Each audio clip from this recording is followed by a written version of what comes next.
All right. Good evening, everybody. So, we're going to hit the ground running here.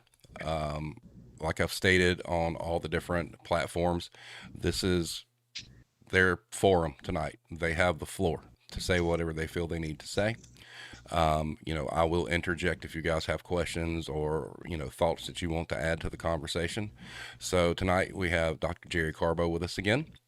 We also have Jana and Erica, who are the organizers for Justice for Evan. I hope everybody got to see the interview with Evan's girlfriend, Amy. I think it's very vital that everybody check that out for context. She has a story to tell too. So, having said that, um, which one of you want to go first? Steve, thank you so much for having us. Thank you so much for donating your time. We know that you do this all from the goodness of your heart and for workers. And thank you so much for the amazing job that you did in putting Amy Chamberlain at ease during her interview so that she could truly share Evan and the life that was stolen from her, from the Seyfried family, from the world. And it's so important for everyone to know the life that was taken from this world. Evan was an incredible human being, and his abusers had no regard for his life, the people who loved him, and the impact that he would have made in the world for the rest of his life. Less than half of his life, most likely, he got to live on this earth. And when he was being abused, no one had any regard. No one thought he has a mom, he has a dad, he has a girlfriend, he has a life. He's a person. He was treated like an animal. He was treated horribly. The union didn't protect him. He was completely failed by everyone. The company that he was loyal to for 19 years of his life completely failed him. They brought an unknown abuser from another company no one knew at Kroger, put her above him so that she could just rain holy terror on him. And that's exactly what she did for 6 months. And she had zero regard for life. And we want to make sure that she, the other manager who was involved, and that whole ring of a mob that gang stalked him for 6 months relentlessly knows the life that they took from this earth. And I hope and I know that they are watching right now. And to every one of you, and you know exactly what you did, and we know what you did, you will pay. You should not even have a moment's peace in your life because what you did to the Seyfried family, you stole all peace that they made for themselves. They made their life a beautiful life that they had made for themselves. This incredible family. They had an incredible son in Evan. You stole it from them. We will never, never let anyone forget his life. We will never let you forget what you did to him and them and Amy and all of us. We will never let you live another day on this earth without remembering that you stole Evan Seyfried's life. He would have been 41 years old on February 11th. And to Kroger Corporate, we hope that all of you corporate Kroger employees are watching this as well. All the emails that you all have sent to us saying, we support you, but we're not going to step out of shadows and speak up. To all of you, you're cowards. Silence is complicity. And if you don't come out of the shadows, how is it going to change? You can sit up there in your offices making salaries and making 900 times what employees who are on the front lines, just like Evan Scott Seyfried was. He never missed a day of work. He had a planned vacation in June. He had bought a plane ticket to go and see his brother in Oregon, his favorite place in the world, to go and hike with his brother. So while all of you corporate and Kroger employees are sitting up there in your high tower planning your vacations with all the money you make, I hope when you sit on the beach and you're staring out there, somehow you see his face. And we are going to make you pay, and we are never going away, ever. And that's exactly what Kroger wants. They think that they could just bully to death an employee and that nothing would be done. And they thought they could never say anything because they have yet to say anything. The union has yet to say anything. No one from Kroger has said anything about this. No one. Not one person. Not one person from the union. Not one person from Kroger. They know this happened.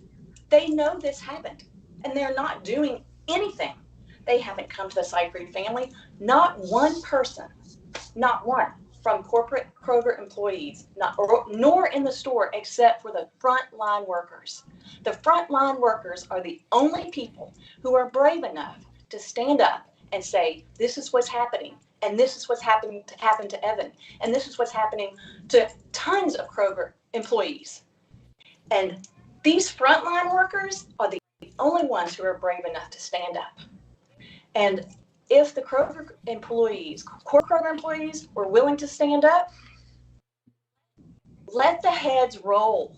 No change is going to happen unless people stand up. So what are we doing? We are standing up. We are standing up for Evan. We are being his voice, and we are never going away.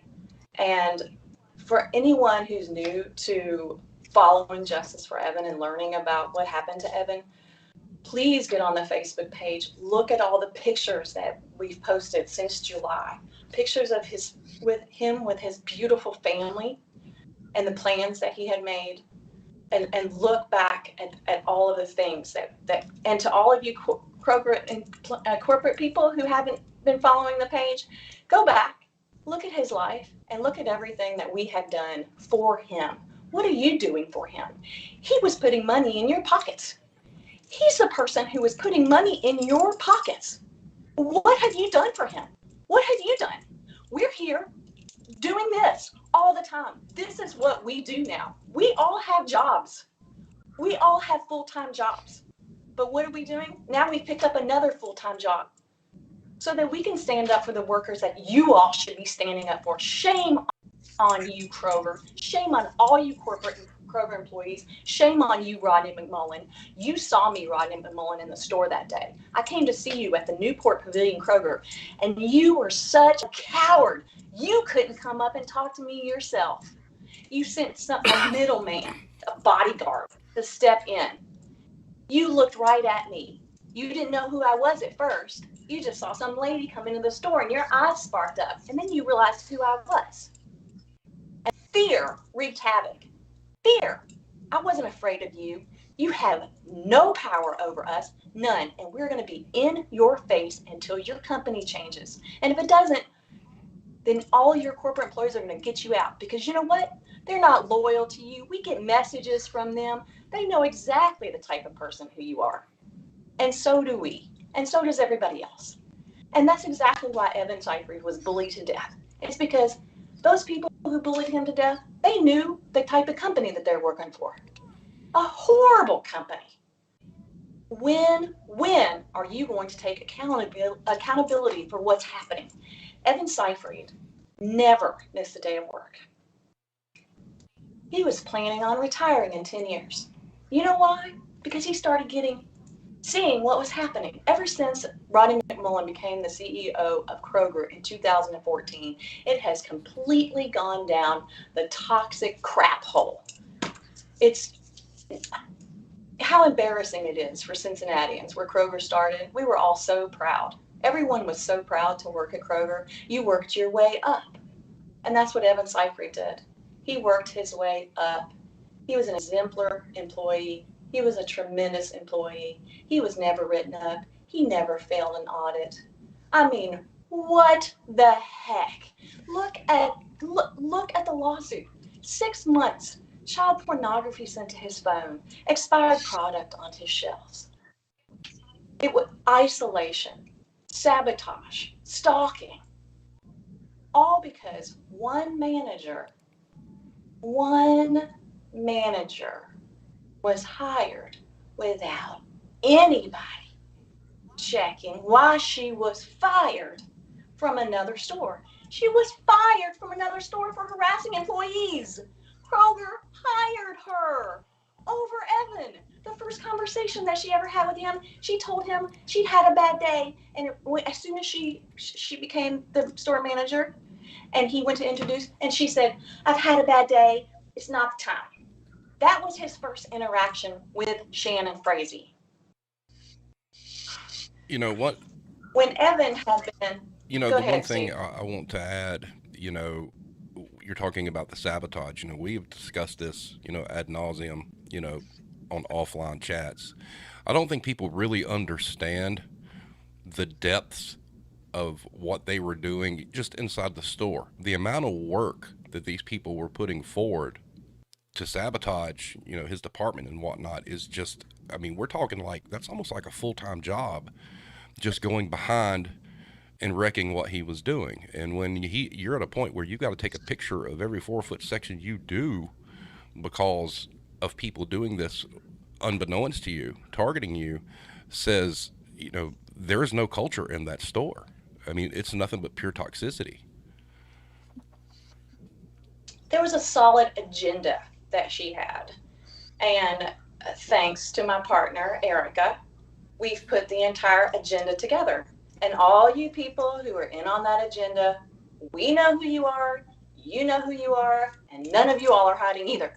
So Shannon Frazee she can't do her own dirty work. She has to put other people up to it. So that's what she was doing at work, was strategizing on how to make Evan's life a living hell, to make him quit. But she didn't care what happened to him. She didn't care if he quit after his 19 years of being an incredible employee at Kroger. She didn't care if he lost his home because then he didn't have a job, a home that he had worked so hard for. She didn't care that it ruined his entire work at all. And she didn't care that he killed himself. And she still doesn't care. She doesn't care. She did not have any regard for life whatsoever. And you're right, Steve. She put full-fledged, he was the target, and she made sure that every single thing, because he was a perfect employee, everyone was like a perfect person. He was an incredible human. He was an incredible human being. Exactly the opposite of what Kroger is, and exactly the opposite of what Shannon Frazee and Joseph Big and the other people who are involved. It was exactly the opposite from what they are. And we really want people to know too, Evan is not Kroger. Evan is nothing like Kroger. Kroger is horrible. They are scum of the earth. They are a representation of exactly what's wrong in the world. And Evan was exactly what is right in the world. And he was the pinnacle of what is right in the world. And we will never let him be forgotten. Now, something had come over through the chat, and this is something I think we're probably going to touch on as well. And we've discussed this, and any of you feel free to chime in on this. He went to his union reps, and his union reps failed him immensely. Yes, he was completely ignored. He went through the exact chain of commands. He wrote the proper report. Nothing was done. Nothing. Nothing was done. That report was never filed, ever. The union completely failed him entirely. And as far as I'm concerned, those 19 years of union dues should be paid to the Seyfried family from the union. That's stealing. They're stealing, and they're still stealing from these employees. Union 75 has not stepped up one single bit to say what they're going to do to protect their employees. Yeah, and I just, to maybe jump in there for a minute, if it's okay. I think it brings up a really good point, that there are lots of things that could have and should have been done. And so people, so just so people understand, this isn't anything that's new. in for the corporate world. This isn't anything that managers don't understand. I mean, the research on workplace bullying is decades old at this point. So this excuse that we oftentimes hear from corporations and from managers as well as from unions that, you know, we just don't know how to deal with it, or we don't know what we could have done, is just no longer a legitimate excuse. And there are so many things, and really easy things that Kroger's could have done. You know, they should have had a strong policy. It should have come from the top of the organization. They should have, you know, a decent reporting system so that everybody feels comfortable reporting these events. And then it should be taken seriously. And I think, Steve, in the interview with Amy earlier, you touched on a great point. You know, I think we're at the point in time where this is so endemic of the American workplace that we have to go to a system where we have third parties that are handling these complaints, because it doesn't happen when corporations take them on. You know, it's a task that's oftentimes assigned to HR, and that's when it's good. When it's assigned to HR, it's bad, but I'll tell you what I mean by when it gets even worse. When it's assigned to HR, it's a CYA type of thing, right? They just don't want to be sued. They want to protect themselves, and they do the bare minimum. And typically, they're going to be protecting the bully more oftentimes than they're protecting the target. But even worse, what I've seen occur over the past 20 years is they've gone to defense counsel and bring them in. And even when they do investigate, and then the investigation becomes an interrogation of the target, because again, all they want to make sure of is, let's drive this target out of here before we get sued. And you know, and it's, we need to put an end to it. And we know what the steps are. We know what Kroger's could have done. And exactly right, shame on Local 75, because we know what they could have done too. You know, it's not hard to have anti-bullying language in bylaws. It's not hard to make that a focus of negotiations. It's not hard, even when you don't have it, to take some really just basic humanistic steps that we should expect from unions. Listen to your members. Believe your members. So oftentimes unions don't want to believe their members about this. Why are they even acting as representatives when they won't believe? Affirm what the members are saying. You know, give them that affirmation that, yes, this is real, because I can tell you, targets, the first thing that they think of is, this is my fault. And they lose that esteem.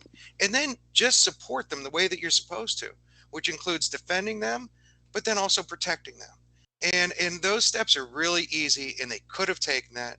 So Local 75 to me is just as culpable as Kroger's is, and Kroger's is extremely culpable from, you know, the management in the store up through the CEO. And if they're not held responsible, I hope every Kroger's employee understands this will spread and will become endemic within Kroger's, and nobody will be immune from it. HR folks who think, well, this doesn't bother me, it will, and it will spread. And we know that that's what happens when these things are not addressed the way they should be. It already is endemic. I mean, it's a cancer. It's a virus that runs pretty rampant through a lot of corporations, too many. And, you know, it's the funny thing about this is those that are in higher positions think that they're, quote, safe, but they're not. There's no safe zone for them. I mean, they're just as disposable as the next guy. And that's something to keep in mind. As sad as that is, it's definitely something to keep in mind and be aware of. You know, Jerry, you brought up a good point, and this, I just want your thoughts on this real quick. You made the point that HR typically is protecting the bully.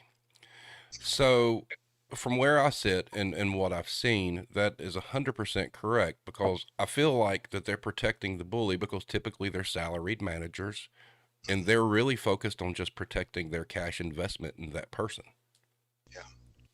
Yeah, and I think that's a big part of it. And another big part of it is its control. You know, workplace bullying, the reality is this is a great way to control people, and this relationship is always about control. And for management, they never want to give up any level of control, including addressing a bully who's able to, in essence, use these terrible tactics to control their workers. And and it goes right, part of that goes back to what Jana said, which is an incredibly astute statement, that so often workers, they're not viewed as humans, they're not treated as humans. And a big part of that is too often that managers are narcissistic, sadistic, opportunistic, and even psychopathic. And that's literal. Nathan Brooks, a forensic psychologist, in 2016 did a study and found that the rate of psychopathy or psychopathic traits in the general public is about 1 in 100. A lot higher than probably many of us would think it would be. But when we look at upper management, those rates become as high as 21 in 100. And so often it's those psychopathic managers that are promoted, that are left in positions, and then it becomes part of the company's culture, and it spreads quickly. And to Erica's point, nobody is safe from it when it becomes that way. And part of what we want to do at NWBC is we want to put an end to it. And and really, while it is shameful what Kroger's and Local 75 have done, I think all of us here are also of the position that, hey, we want to make sure it never happens again. And so we're offering that out to Kroger's right now. We will help them, and it's on them to say, we don't want the help. And we're offering that to Local 75 right now as well. They can email the Workplace Bullying Coalition, and I'll be on the phone with them tomorrow if they're ready to step up and make sure this never happens again. Jana and Erica, we had a comment come through from Irish Connection, and I think you two would be the authority on this. It said, have Evan's coworkers been supportive to your campaign?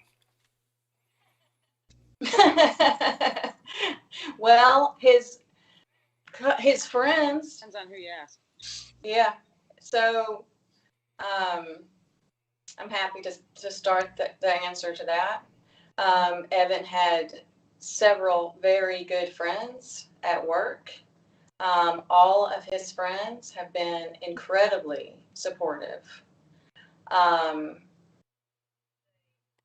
The store management, the people who, I mean, obviously, they're not supportive at all. I went into the store to pass out buttons that Amy Chamberlain, Evan's girlfriend, had gotten for us, the Justice for Evan buttons, not to antagonize nor harass Shannon Frazee, but to provide support for the employees. And when I offered buttons, at first they just thought, oh, this lady's handing out buttons for something, and then they realized what it was for, and it was like the buttons were on fire. No, we can't take those. And the next thing you know, they're calling Shannon Frazee over the intercom that she's in the store.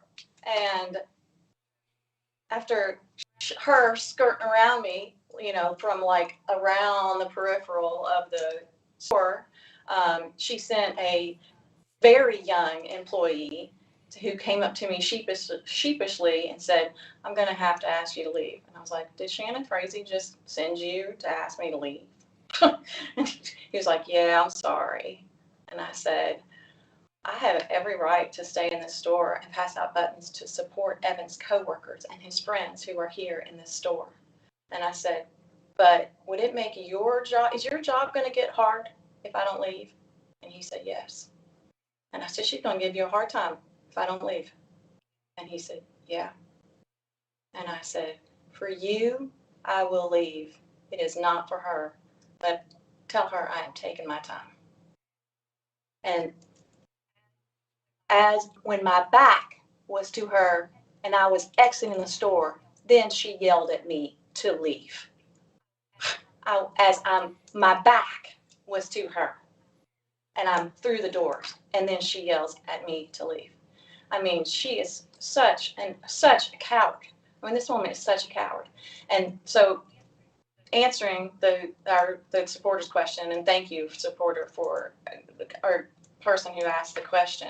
The people who worked under Evan We have gotten so many messages from them of the extreme respect that they had for him, and that nothing but kind words from other people who worked with him and from other stores as well, the employees who worked with him from past stores, because Evan was always willing to transfer. That's why he was at the store. That's why he was at the Milford store, because he transferred because a friend of his asked him if he would transfer to Milford.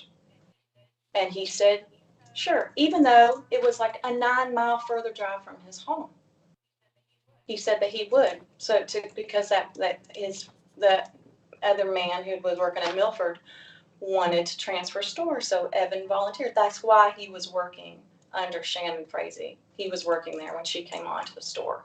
So we've got many messages from employees. I'm really glad that this question was asked, because we may not have addressed it during this podcast about the extreme amount of kind words that we have received about Evan from people who worked with him in the past and from customers. And guess how many we've gotten about Shannon Frazee? Guess how many negative messages we've gotten about Shannon Frazee? The list is endless.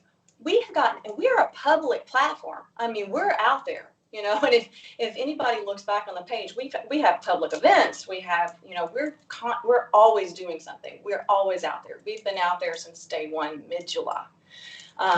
Anyone can always message us. We've got no good comments about Joseph Pigg or Shannon Frazee. The opportunity that is given people to feel safe, to come forward about their horrific stories, about these abusers, and not one good thing. Even people in their personal lives message us and say, these people are horrible, and we cannot believe that they're actually managers of Kroger. Like, we can't believe that these people, we know these people. These are horrible people. When we hear from neighbors, we hear from people who know them. We can't call these people their friends, because as far as we know, these people have no friends, because no one has come to their defense at all. No one. And we blast them. We blast them on social media. I stand outside with a sign that says Joseph Pigg is a sexual harasser and Kroger doesn't do anything about it, and plastered all over the place. And not one person comes to his defense, not even anybody who works for Kroger. The only thing we get is a flood of messages from young girls saying, me too, me too, me too, me too. And Joseph Pigg said to Evan, because Evan had, when Joseph Pigg was working in the store with Evan's co-workers, female co-workers, had reported Joseph Pigg for sexually harassing them. They had reported him. Nothing was done. The harassment continued. I mean, what? This does not take rocket scientists, Kroger corporate employees. What are you thinking? So they came to Evan because he was always known to help. Evan would help in any situation. He would stop what he was doing and help unload a truck. He would always do lifting. He helped in any way at all. Evan was known as always being there. Evan was an incredible listener. Evan was an incredible person, and he was the same way all the time.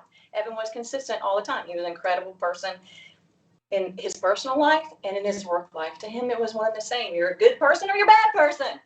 So now, to your point, I want to share with you a comment that was left when I first started, posting the Justice for Evan movement on our Retail Warzone fan page. What had happened is somebody had left a comment saying that they missed Evan and they missed his leadership. And that speaks volumes if you have someone, mentioning the term leadership. So that meant that, he was a mentor to people. Absolutely, he was. And these girls came to him for help because they knew he would help them. And so he reported Joseph Pigg. Joseph Pigg was transferred to another store so that he could abuse the girls there, and then transferred back. And when he was transferred back to Milford, he cornered Evan and said, I've been reported before. I'll be reported again.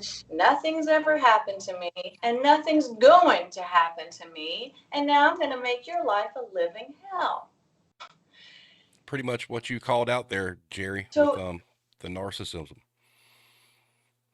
Yeah, it definitely fits that vein. And I would just add, another thing that Kroger's corporate really needs to think about in this conversation is that Evan not only did the right thing, but I used to be on the other side of the table, and I used to be in HR, by the way, with a couple of different Fortune 50 companies, and he really did what I would expect of my managers by bringing these complaints yes. forward, and uh, and so for this to lead to retaliation, Kroger's just, they are setting themselves up for failure in so many ways and so many problems, throughout the organization.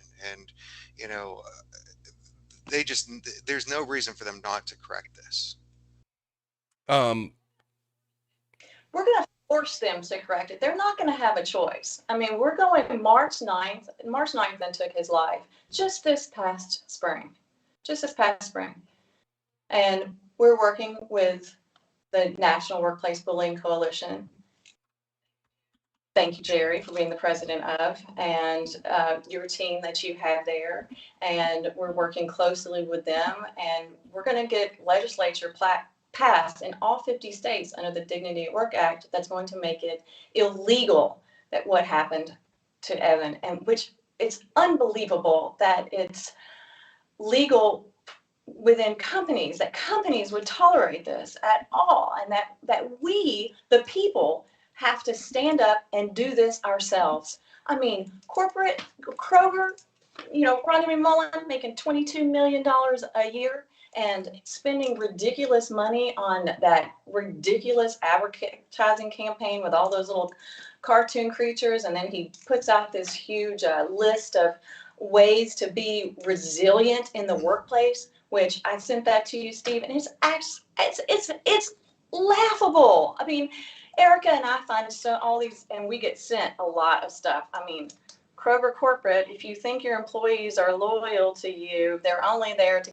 get the benefits and the paycheck. They know you're a crappy company. We get all the inside stuff. They send it. How do you think we knew that you were in this Newport Pavilion store, Roddy McMullen? We got a phone call. to your point there, No, Jana, on they Kroger, in general, Irish asked, to your knowledge, are there other stores like Evans within Kroger that you guys have been alerted to? Tons.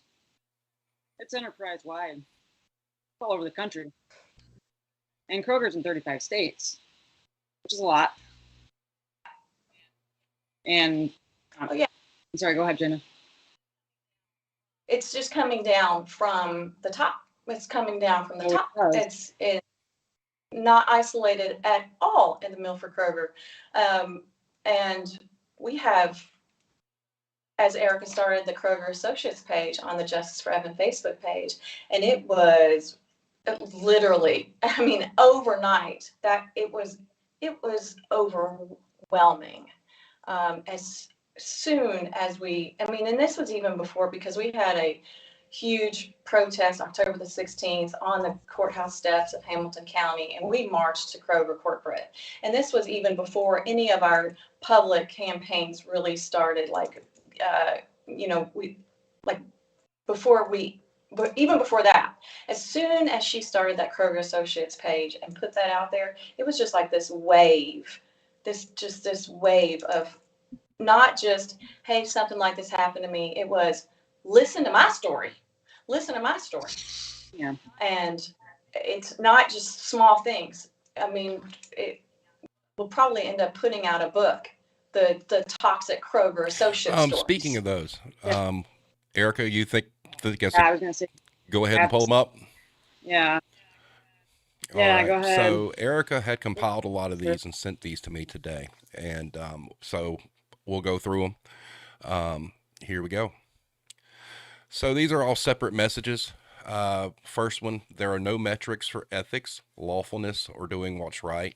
Kroger managers are promoted on the basis of unquestioning loyalty to their overlords. So, surprise, they tend to not care. This is part of how a dangerous corporate culture is created, and we're soaking it in. The next one, they need to investigate this whole company because this is happening in a lot of stores. It used to be a good company, but the last few years has been horrible. Corporate knows, the union knows, and nothing is ever done about it. I hope there is justice for Evan. It's just sad someone had to lose their life for something to be done about the treatment of the employees in this company. As such, I actually very recently have filed a restraining order against said abuser, and I had to reach out to multiple witnesses and managers that did have my side just in case it was denied.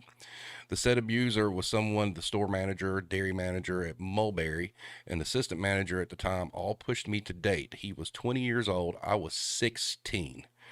He was my quote unquote authority. 6 months later, we got into it and people began witnessing it because, the dramatics. And then the store manager and dairy manager all posed me as a problem and berated me in front of customers and would leave me in tears. Then one morning, the said abuser beat me up in the parking lot, smashed my face into the car window when he was dropping me off work. Wow. Another comment, absolutely. I also have plenty to say about working with Evan, like how we talked about game theory, not the YouTube show, the field of mathematics, about how to always beat zero-sum games like chess or checkers and futurism. Next comment, hi, I'm not sure who runs this page, but I just wanted to reach out and say I worked with Evan for years at the Anderson Township Kroger, and he was very much loved there by me and several other employees. He was truly amazing.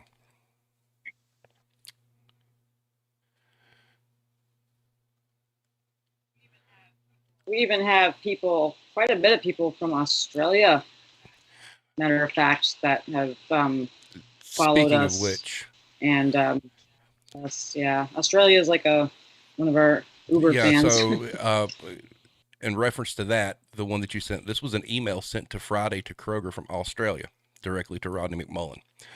Rodney, I was quite affected by the reading of the reasons for Evan taking his life. It appears that he was a dedicated employee doing his best for Kroger. From what I am following in the court case, there are many allegations of extreme workplace bullying that were taking place at Kroger. He appears to have followed the Kroger policies and procedures regarding reporting these. It further appears that these did not provide any help to him. I ask that you consider seriously how your company will manage this in a way that demonstrates understanding of the extremely serious effects workplace bullying had on Evan and also on current and future employees of Kroger. Another one, I went through a similar, albeit much more minor situation when I worked for Kroger in 2008. A supervisor did not like me, and I was getting random threatening calls from unknown numbers. This supervisor was having an affair with a store manager who did nothing except put me on leave and essentially forced me to quit when I finally had enough and confronted the supervisor about the harassment. The supervisor gave out my personal information, referred to me as faggot and retard to other associates, and tried to sabotage my work. Nothing was done, yet the one day I finally stood up to her, I was in the wrong somehow. Another comment, I wanted to let you know you were doing a good job raising awareness and supporting Evan. Not everyone who is bullied from their coworkers and bosses receives support like this or justice. I hope Evan's family and friends get justice. Unfortunately, I know how he felt. My bullies were never punished or fired. This makes me so sad. I'm a retired Kroger employee, been retired for 11 years after working 44 years. The company today is not the one I worked for. I am so sorry about what happened to Evan. I can't believe people can be so cruel to others. Rest in peace, Evan. And it goes on and on. I mean, these were some very striking and terrible comments. And, obviously, to your point, Erica, when you said it earlier, it is endemic. It's everywhere. Yeah. And it's nothing new. I mean, it just seems to be running more rampant, especially since the beginning of the pandemic. It's just heightened everything. And it's made a lot of vile, ugly people become even more vile and ugly. The world is ugly enough, and we don't need managers and a toxic work culture to add to that pile. Everybody has the right to dignity at work, and that is exactly what the Dignity at Work Act will do, among other things. It will close all of those gaps. There will be no loopholes. Just the fact that we're having this conversation now, that this isn't already a law, you think it would be implied. I mean, this is the US of A, most industrialized nation in the world, apparently, still. And yet, here we are. We're, for as advanced as we are, we're very regressed in our human interactions. And the human condition is, it's in peril right now, and it needs to stop. It needs to change. And that starts with us as individuals, just doing our part. Just be kind. It's not that difficult. Just be fucking kind. It's not Right. hard. And just to let everybody know, in the Very in the frustrating. description of the video, all the links for Dignity at Work, the NWBC, all of the Justice for Evan pages, they are there for you to go click and read through. And I implore all of you to read through it all. Not as long as the lawsuit, mind you, which was 30-some Yes. pages. It's not quite. And it's not NSFW either. No, so. it is not. And I have to. It's Yes. safe for work. And when Very Erica safe. sent me that, and I've got to say that you were 100% on point, Erica. You told me in that email, once you read it, you're not going to be able to stop. And it is just, Right. Can't look away, Yes. You can't help but look. It is. I mean, I read it twice because I couldn't believe what I was reading. I thought it was like a movie script. I'm like, this shit is not real. Like, what? So this is a really good question. And that's part of what It's still hard for me to wrap my head around. It's still very difficult for me to wrap my head around, which is exactly why I'm doing what I'm doing. I mean, I consider myself like kind of an employee advocate / liaison. Got a lot of time in retail myself, so and I'm good with people, and I listen. And these supporters, those that follow the page, they need a voice, especially those that have suffered tremendous toxic work environments, harassment, bullycide, mobbing. And I think that we are and have been that outlet. We've been like the only outfit for so many people. I was very not shocked, a little surprised, but not surprised at the same time. You know what I mean? But it's all just been very, listening to those people's stories or reading those people's stories has made me, value things even more so. You gotta cherish what you have, cherish the life that you have, because as we know, Evan's life was cut tremendously short, and we just don't want it to ever happen again. So, And there's a great comment that came through that references the work that all of you are doing. It says, as a parent, knowing that grocery stores in general are a common first job for many teens, I would want people to do the job you guys are doing to show how awful the Kroger culture is to prevent it to be the first job experience of anyone.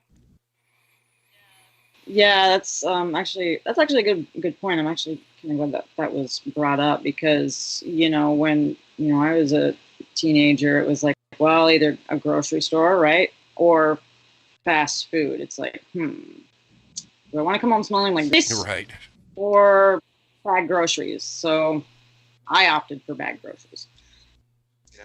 And I think it's a great point too, in that, as a parent of a couple of my kids are a little bit older, so I don't have to go through that again at this point. But my youngest one is just sort of getting to that age. We don't think about the environment that we're putting our kids in. And there's a lot of this idea in the United States about this, let's develop their work ethic, right? Which part of that is rather than allowing them to be kids, which I think is disappointing to begin with. But the industries that they tend to work in are some of the worst for things like harassment, sexual harassment, as was mentioned earlier at Kroger's, the fast food industry, it's rampant there. The fast food industry is one of the most dangerous jobs, highest rates of injuries, and so we really need to think about that. And we need to, if we are going to continue this route of sort of developing, the ability to work and those workplace skills for our children going into that, we need to do a lot to make the workplaces better in the United States. We are way behind most other industrialized countries. I've got a question from Irish Jerry that I think is right within your wheelhouse. He asked, "What needs to change to stop this from happening again? Is it more about workplace toxic culture or legal regulations?" So it's really four things at least, and culture is number one, right? You have to get it out of the culture. You gotta be signaling the right things instead of the wrong things. Kroger's signaling the worst things here. Keeping abusers in the workplace is a terrible signal for the rest of the organization, and it creates a culture, and nothing's going to change that culture, once it's embedded. But when we're looking at this at the macro perspective, we need three big steps. We need one, strong law with strong enforcement. Right? It's not enough to have laws on the books. We have Title VII of the Civil Rights Act. Workplace harassment under that, based upon protected statuses, has been unlawful for 30 years. It's still rampant in the United States. So the law needs to have strong enforcement. We need to fund it the way it needs to be. We need a strong labor movement that's focused on what they should be focused on, and that is protecting their members. It is about the day-to-day protection of members and assuring their dignity. So we need to fix the labor movement and then build the labor movement. And then the third thing is, even those two things, we can't get to every employer. So we need to have a group of employers that we don't have to police. We have to have a group of employers that we can count on to set good examples, that can be the employers of choice, that address this, so that we're not having to police every single employer in the country. And there are employers that I would throw a shout out to for their overall work environment, and not to say that they don't have problems, but employers like Costco, that not only do they pay extremely well, but they're known for having a very positive workplace culture.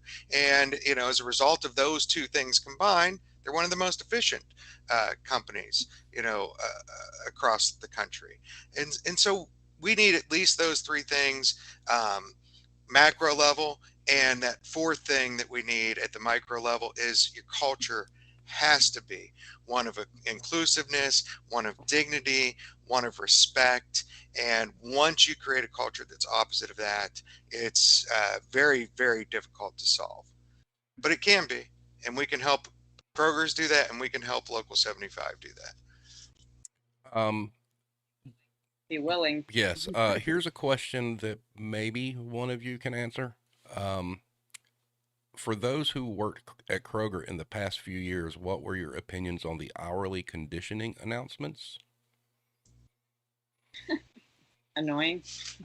The comment was they thought it was passive aggressive form of micromanagement. Oh yeah, I mean, it's kind of funny. Actually, it kind of reminds me of a little bit of a Big Brother, very dystopian. Just the announcing over. It's like, where's that coming from? Whose voice is that? It's very, it's very, very Orwellian. So they're definitely not the only one that kind of gets that vibe, because I totally get that. 1984. That's what it reminds me of. Fair enough. I think. And it's not far off. I mean, honestly. Yeah, I think that's the answer they were looking for. So I think you nailed it. So, one thing I want to ask you, Erica, you have done, just by, the boots on the ground stuff I've seen you do, helping Jana with the social media and whatnot. You do a really, really good job, of getting that stuff out there. And I love the fact that you're fairly aggressive about it, in a good way. So I just really, really want to commend you for that.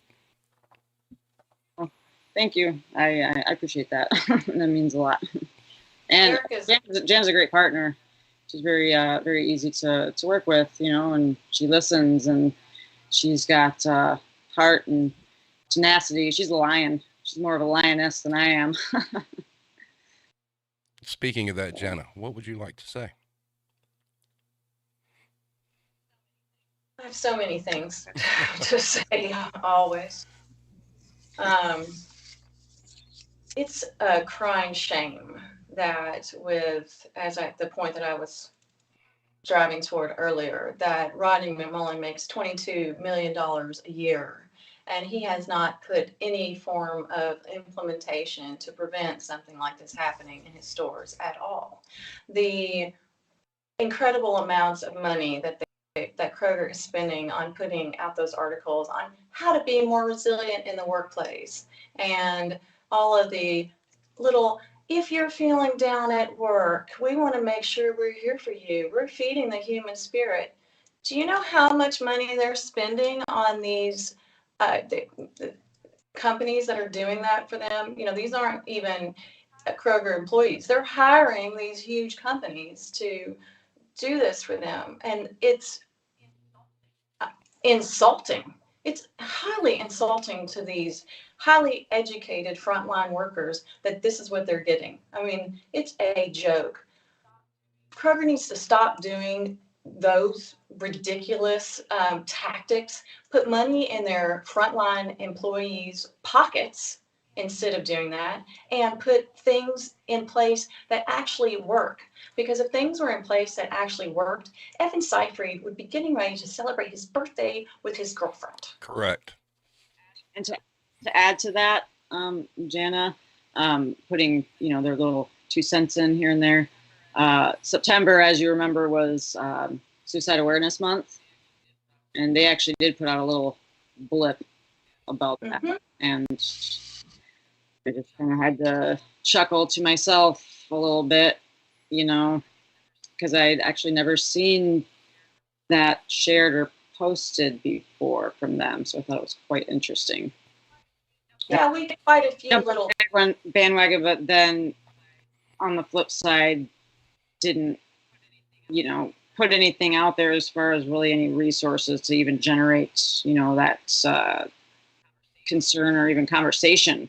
It's just like blindly putting these things out there and then not engaging with associates or fellow coworkers. It's very it's just not genuine. Do you feel like this stuff's reactive to like everything's that's going on? It's not like they really mean what they're saying, obviously, but you got with like the King Super strike, and with what's going on with Justice for Evan, it just seems like throwing band-aids out there.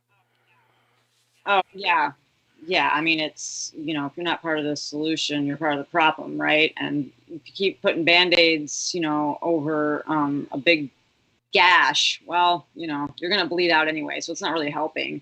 And it would be nice for companies, corporations in general, to put things out there of their own volition, not because they have to, not because it's trending or there's a hashtag or whatever.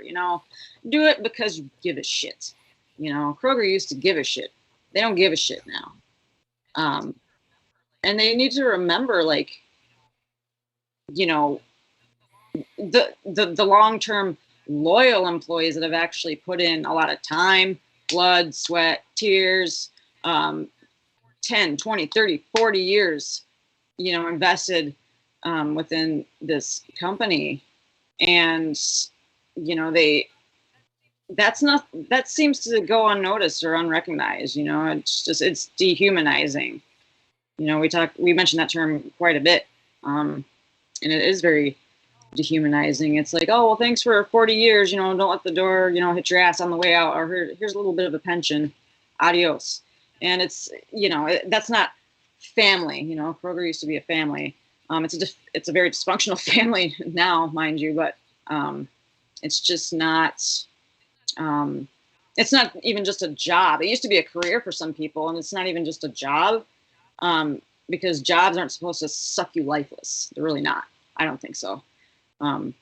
So yeah, we got a long way to baby, but I think there's so many of us that have the drive and the willingness and the networking and the resources and awesome people like Jerry Carbo from NWBC, and obviously you, Steve, that have this awesome podcast to be a voice for and a platform for workers. So thank you for that. And I think, speaking of we're all in this together, Kroger likes to use that term. It's an empty statement that they say it, but when we say it, we actually mean it. 100%. Dead on. Yeah. Yeah, none of us knew each other. For you listeners, Erica reached out. I'm a close friend of the Seyfried family and have been for 20 years. And when Kroger did not do the right thing and actually take accountability for Evan's death, then they messed with the wrong family. Oh, yeah. Kroger messed with the wrong family.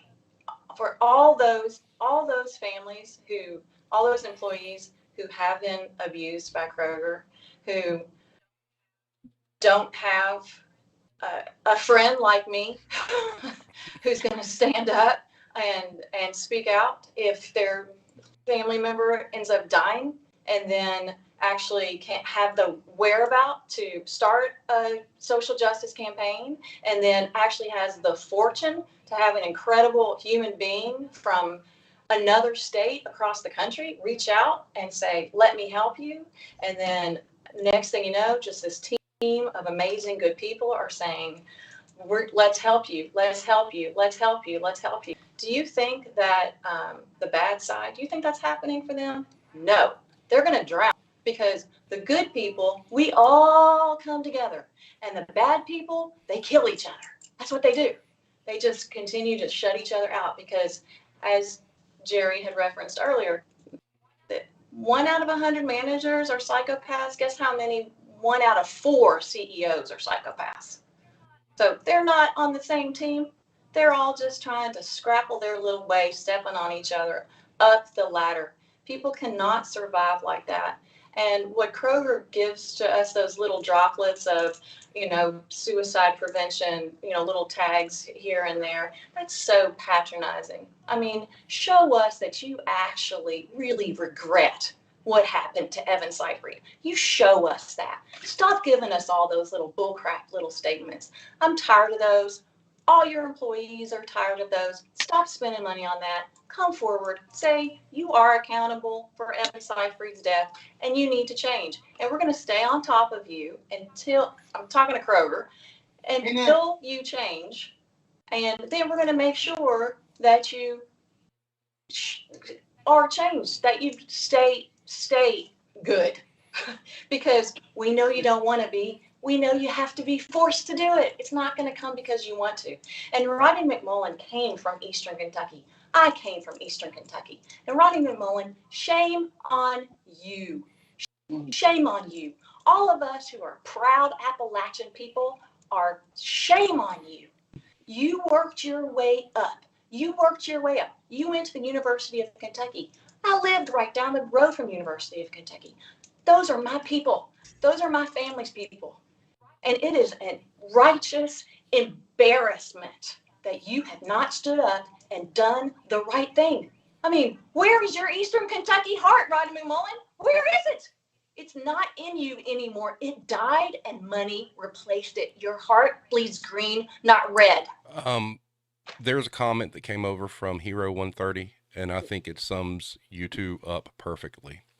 She said, can you imagine if all Fortune 500 companies had just 2 people as passionate and active about their employees as Jana and Erica? What a different place those companies would be. Thank you. Wow, thank you. I agree. I do too. Yeah.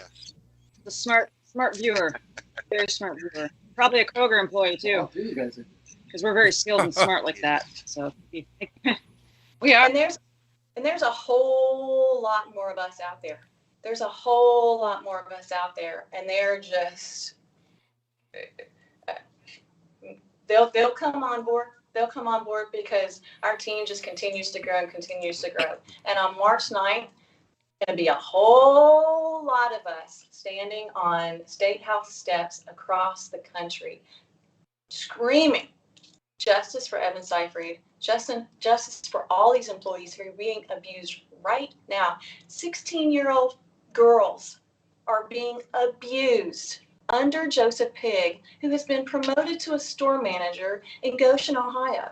That's what Kroger is doing for sexual harassers. And anyone who's listening to the podcast and thinks, oh, surely Kroger wouldn't do that. Surely this is all just like, surely not. This is all just rumor. This must just be all gossip. Let me tell you, 16-year-old girls are being abused at Kroger by managers, and no one cares except for the people who are standing up for them outside of the stores. No one in the store is standing up for these employees, and it is unbelievable. It's just unbelievable that Kroger would rather say, oh, we're going to save face because there's a lawsuit against us that's mentioning these two managers' names, instead of actually protecting young girls. I mean, this is unbelievable that we are living in this world. Think about that. Think about that for a second. Yeah, and when you're talking about minors, then you're dealing with a whole other set of bocce balls, and I also wonder, do these minor employees, do they ever go home and tell their parents about this stuff? And if so, why aren't the parents marching in those stores and beating the hell out of people like him?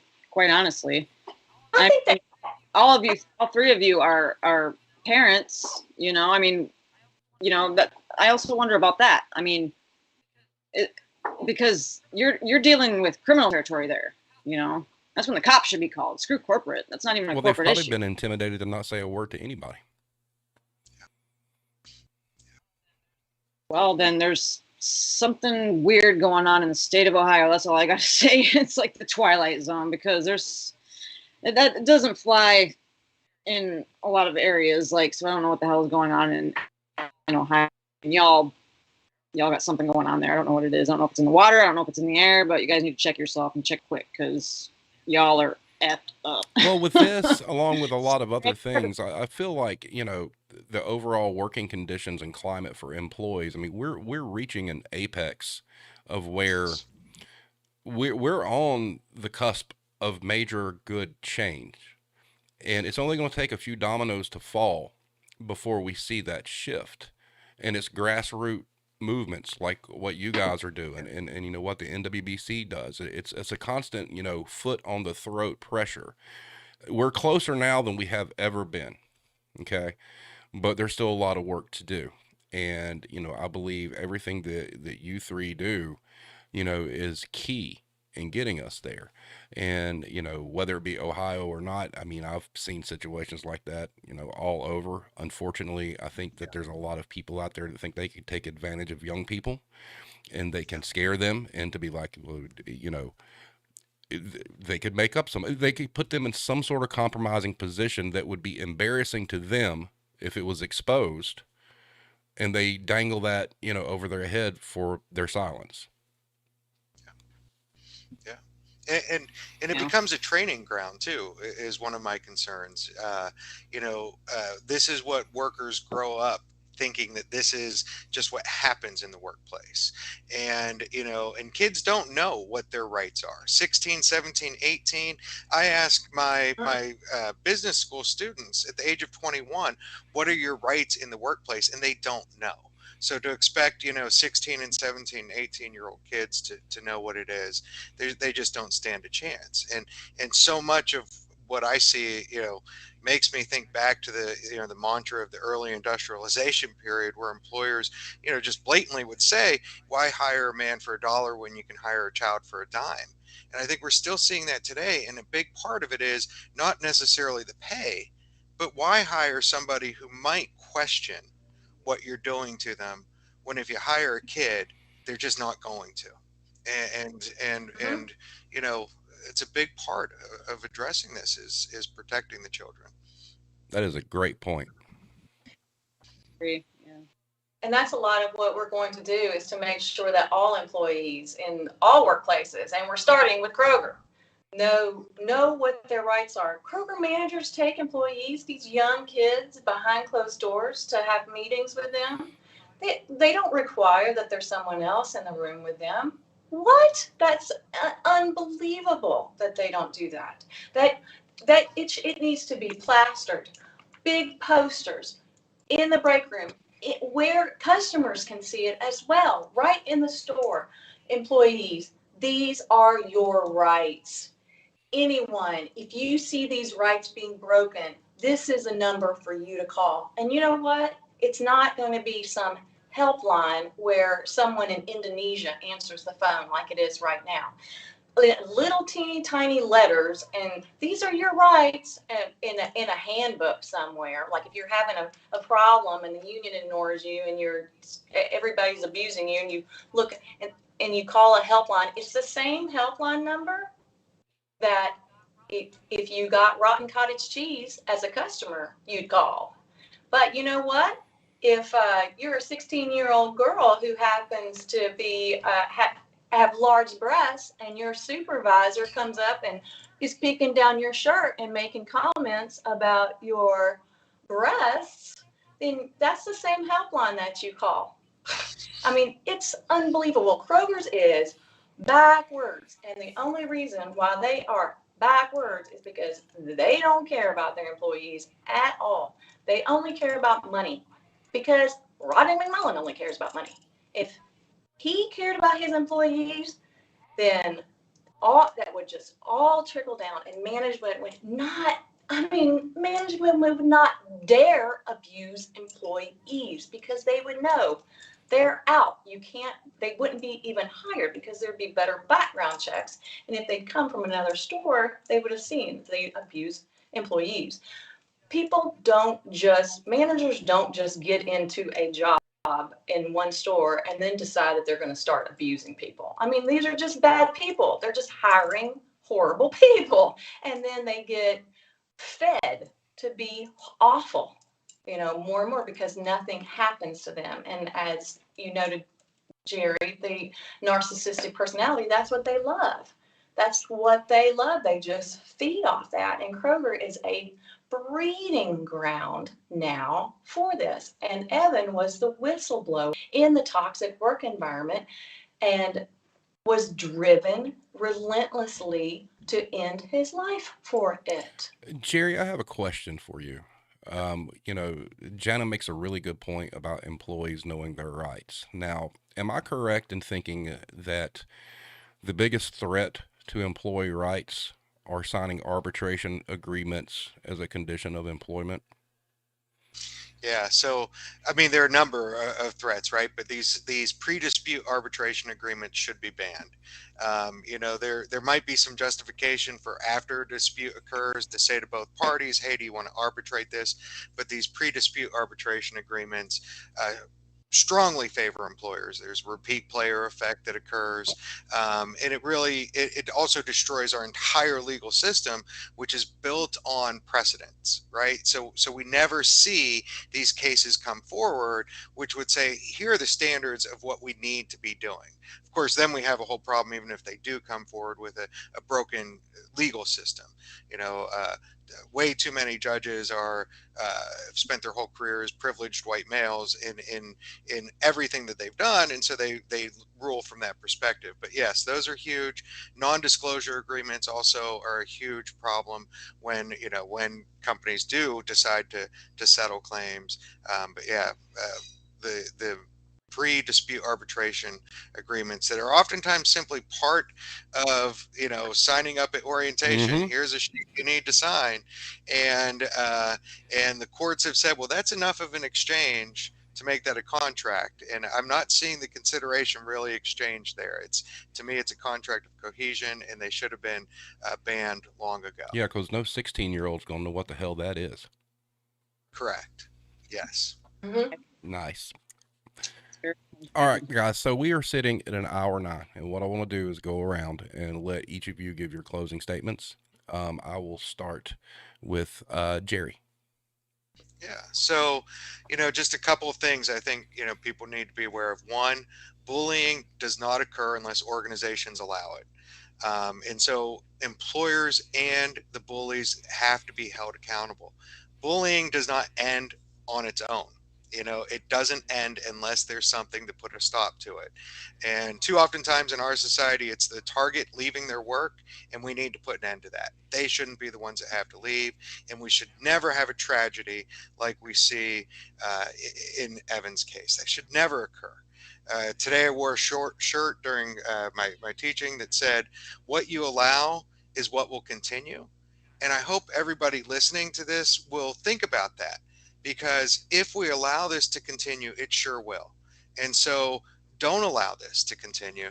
Join with us. Go to our website, sign up so that you can help us to lead these marches on March 9th throughout the country, so that you can participate in these, so that we can protect the basic human right to dignity for all workers. That's all we're asking for, the most basic human right to be protected. Awesome. Erica? Ooh, closing statement. I don't know. Didn't think about Sorry, a closing surprise. statement. Oh, no, that's okay. Yeah, we're just gonna keep plugging away, doing what we're doing, and we hope to have even more people jump on board, because grassroots movement or not, this is a movement at this point. And it's about time that we put the movement back in labor movement. And, you know, just essential workers are not essentially forgotten anymore. And we need to hold all these corporations, all these toxic employers accountable, because it's unnecessary. There's no need for it. And, you know, just I hope to see solidarity again, or even stronger, amongst all workers, not just Kroger, but, you know, all essential workers across the country. And we've got the March 9th national protest coming up, and we'll be posting more about that very soon, just trying to get our ducks in a row, where everybody in each state can, you know, have a voice, have a platform, and show solidarity and be a show of force that way. And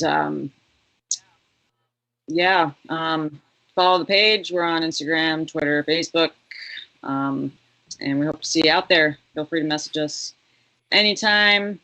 Join the group. And if anybody at work is giving you shit, just document.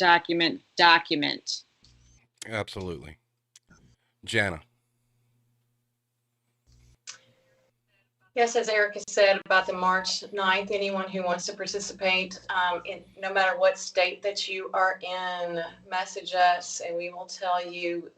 We have a lead protester in every state, and we will get you in contact with the lead so that you can meet up with them and join. And we value and appreciate so much every single person who has come out to the candlelight vigil, Evans Memorial at the end of the summer last year, the big protest that we had here, all of the supporters who have followed the Facebook page, message us in support and supporting us personally as well, and they're sending their messages to the Seyfried family. It means so much. What the Seyfrieds have lost is incomprehensible for people. I mean, Evan was an incredible person. He was his mother's very best friend. They made meals together every Sunday. When pandemic started, they started making a dessert together. There's a photograph that we've put out a lot. We stopped putting many photographs on the Facebook page, because that's why I encourage people to go back and look at the photographs that we had put up initially. It's incredibly painful for the family to see pictures that come up. It's a very difficult thing. His mother wants to look at the Facebook page, but she doesn't want to look at it, and we want to protect her. And it was very damaging for her to be seeing photographs. They are in grief. They are grieving. These people are not going about their lives. They have not started living. If you think about someone who has lost a loved one, and then you picture them like going about their life after, it's been almost a year. They're not. They're not. They're suffering. They're really, really suffering. His mother lost her very best friend. They talked on the phone every single day. They're all very close. They're a very close nuclear family. 2 kids and a mom and dad. And they're very, very close. All of them. And it's just been absolutely a devastating loss. And I know that on a separate note, I know that Evan's abusers this is a nightmare for his abusers. This is a nightmare when Shannon and Joseph and the other members of the ring who were abusing him to his death, they never once thought in a million years that justice for Evan would start. They just thought they weren't thinking. They only had their own agenda. They weren't thinking about his life at all. And then when the lawsuit was filed, they're like, oh crap, well, I'm sure Kroger's going to take care of us. So this will just get swept under the rug. And then next thing you know, their names are being splattered all over social media, and everyone's knowing that they're an abuser. And then there's an entire national campaign, justice for Evan Seyfried, the man who they drove to his death. This is an absolute nightmare for them, and we are really happy about that. We want to be their nightmare. They drove Evan Seyfried, a man with no mental illness, who had bought a plane ticket to go and visit his brother in Oregon, who was living a wonderful life until Shannon Frazee became his store manager. And then a 6-month campaign to drive him insane. And then had an episodic break and took his life. So we know that those abusers now are very uncomfortable, and they should. We want them to be thinking about Evan Seyfried every moment of every day. And on a final note, I want to thank the Seyfried family for the beautiful picture that they provided for us for the podcast. That is Evan. He loved animals, and that's Evan with Maggie. Maggie is his mom and dad's cat, and Maggie's not a big people person, but she sure is an Evan person, an Evan cat, and she loved Evan, and she loved it. He had just the right way with her, and he loved going over to his parents' house and seeing Maggie and loving on Maggie, and that's a beautiful picture of them together. And thank you, Steve, so much. Thank you, Jerry, and thank you, Erica, and thank you for all the supporters out there. I could not do any of this at all without any of you, even though I still would be doing it. Well, what I want to say is I find myself very honored to be part of this. I've met some great people along the way, and I think the networking of just how all this went down has been a beautiful thing. I appreciate all 3 of you for what you're doing. I want everybody to know, don't look at this as a one and done. You guys, if something comes up and you need a night, this isn't like, okay, we did Justice for Evan Day and it's over. No. Anytime that you have something to say, you just reach out to me and we'll make it happen. I've said before, we try to be the voice for the voiceless. And a lot of what you guys have touched on tonight about advocating, for what happened to Evan and to make sure it doesn't happen again, or the 16-year-olds that aren't telling their parents. You're giving them a voice that they don't have. And, I want to thank all of you for what you guys have done. Keep fighting the good fight. Now, Jenna, I just want to ask, I see your Justice for Evan shirt. Is that something that can be purchased? I'd be happy to send you a shirt. Yes, anyone, we're setting up like a place where people can just order a shirt, but that hasn't gotten into the full works yet. It's a real strange thing, like having merchandise, like when we had before the candlelight vigil, this is all new to me. I'm a Pilates instructor. This isn't what I'm not an activist for a living. Right. I just happen to love the Seyfrieds. So I just ordered 50 shirts, for as inexpensive as I could get them, so the thought of like having a merchandise shop and it's all just really surreal, so we're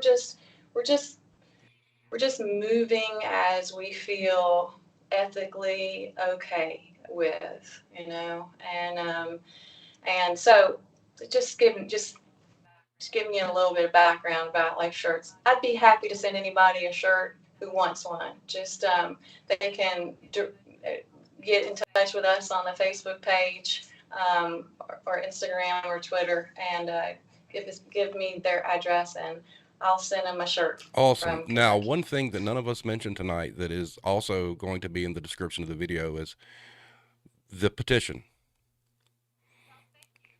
And so that's listed down below when this video, goes from being a live state, to just like static. If you have not signed, please go sign. I think, Jen, is it still hovering around, 500 signatures needed? Yes, we're almost at 10,000 signatures. And it's not that 10,000, it says on the petition, 10,000 signatures, you're more likely to make change, but that's not, it's almost more like really symbolic for us. Like, we want 10,000 signatures, we want 10,000 signatures on there so that, we can print off every single signature and send that directly to Rodney McMullen, and hopefully that'll just increase to 20,000 before we know it. Because I'm such a believer that, we've got all the good people on our side, and like, wouldn't you hate to be on the bad side? Like, we're on the good side. And to all the people who are listening to this, aren't you sad that you're on the bad side? Wouldn't you rather be on our side? And there's only one side, and that's our side. Yeah, and we want that petition just is more and more numbers for people who can't be right here with us. That, hey, look at all these people here on our good side who want to be here with us and who are supporting us. And it means so much too, to all that support. The Seyfrieds feel all that support. That is awesome. Yeah. And also to add real quick, there's no justifying what the other side did. There's no justification for it. None. They could try all they want. There's none. Absolutely none.